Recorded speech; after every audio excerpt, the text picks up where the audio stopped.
आज सारखं चाललंय, हा फुटला, तो फुटला, तो फुटला, तो उठला, तो गटला. आज आमच्याकडेच इन्कमिंग सुरू झाले.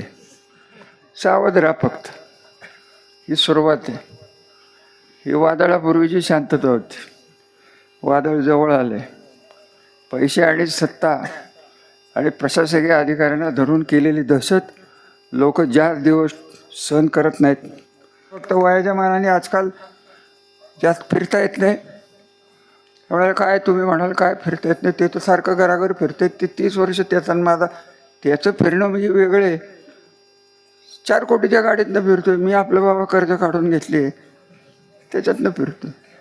त्याच्यानं माझ्या वयात 30 वर्षाचा फरक आहे.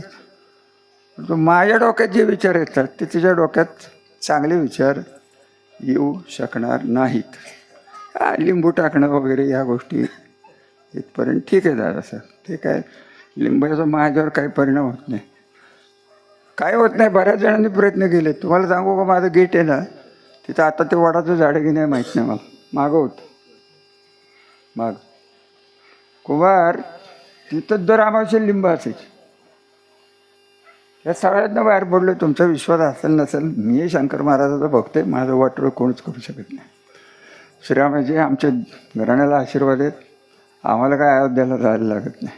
आमचं राम आहे. आमच्या रामाचे आशीर्वाद म्हणजेच अयोध्येच्या रामाचे आशीर्वाद. आणि खरं सांगायचं तर त्या मूर्ती तुम्हाला माहीत नाही, इतिहास अहिल्यादेवींनी पाठवलेल्या मूर्ती आहेत.